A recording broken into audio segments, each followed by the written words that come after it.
Decades ago, it was not uncommon for manufacturing to be synonymous with our family islands. In Eleuthera, we knew of dole and pineapples. Long Island was known for sponging and cascarilla bark for several Italian finished products. In Bimini, there was boat building. We know Andros to be the hub of straw products, and in West End, there is still evidence of an old factory which now sits as an eyesore, once used for the processing and canning of special seafood products. We must be reminded that there are countless opportunities for Bahamian-made products throughout our country, if we find the will and if your government partners with you to create the opportunities. Our economy is primarily dependent on the tourism industry. Over 5 million tourists visit our shores each year. Tourism-related and souvenir manufacturing is a multi-billion-dollar industry globally. Our geographical location and world-class container and shipping ports also give us a competitive trade advantage that remain untapped.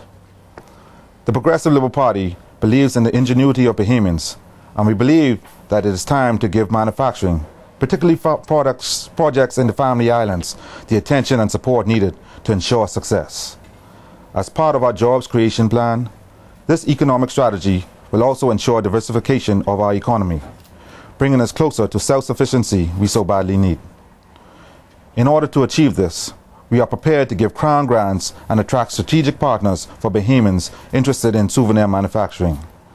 Through a targeted department under the new Bahamian Venture Fund, the PLP will provide research, capital, and technical support for worthwhile manufacturing projects. Other concessions will include marketing assistance, rebates on business license fees for the first 5 years, in addition to real property tax rebates. Our full accession to the World Trade Organization will mean intense competition in local and international markets for Bahamian-made products. To ensure that our manufactured goods are of international competitive standards, the Progressive Liberal Party understands that we must first invest in the necessary research, training, and development to ensure success. To this end, we intend to make souvenir manufacturing in particular a specialized course in our career path academies, which we intend to launch throughout our islands as part of our commitment to doubling the investment in education. Under the Christie-led administration, we provided these courses at the Bahamas Technical and Vocational Institute. Sadly, however, the present F&M government could not fully comprehend the vision, and what was becoming a thriving course of study at BTVI quickly became a shell of what it was intended to be. We assure you that even now, we are preparing to reinstate and upgrade the curriculum in this area. This PLP team, a mix of experience and the energy and vigor of a new generation of leaders, encourage Bahamians to get excited about the limitless possibilities of opportunities in souvenir manufacturing. Through creativity, hard work, and private-public partnerships, we believe together we can make it happen. Okay, Mr. Forbes, now you represent South Andros, which is about to be South Andros and Mangrove Key, where a lot of manufacturing is done. How critical is the expansion, how critical is souvenir manufacturing to the expansion of the Androsian economy? Very critical, because many of our people in the South Andros, Mangrove Key, and Central Andros District want to remain home. And the handicraft industry allows them to stay home and also to reinvest in that local community.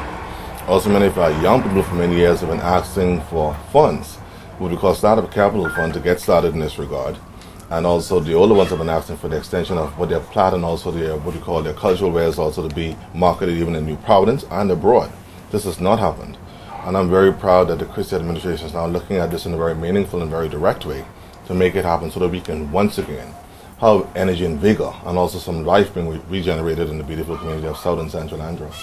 Also, we like to have what we call a training program for our young people, especially as we look at the plaiting and also the cultural wear part of things, because our young people have been looking at developing further the dye and also the Androsian material in the community of South Andros. And they were looking at what Mr. Burke and those developed in Fresh Creek area. And the younger people were coming with a more colorful and almost an Afrocentric look for this kind of thing. And but they need money to make it happen. And so we've been asking the government also to look at encouraging our young people to be creative, but they of course would need the funding and the startup capital to make it happen, along with infrastructural supplies. For example, providing basic buildings and also assisting with also electrical and also water supplies at a minimal level, or on a prorated level so that this thing can happen. That's going to be the main thing for it to go forward in the community of Andros. In Long Island, we already have a vibrant souvenir market, but what we need is for the government to come in, and we need support for the craft makers. I've been speaking with a number of people, and they told me one of the big problems they have right now is that people are able to undercut the price of the raw straw and the goods that they make. So it's easier for them to sell the straw instead of selling the handicrafts that they now manufacture.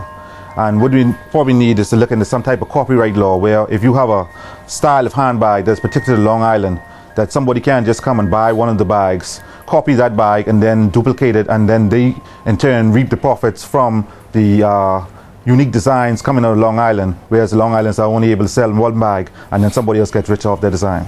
Another thing I would like to add also is the fact that with our cultural wares, especially the plaiting ware, is at our family island airports in particular, which is a major transit point. We have a lot of visitors who go to the island, bone fishing lodges and all the various visitors who go there, and also local Bahamians who go to the various homecoming and regattas.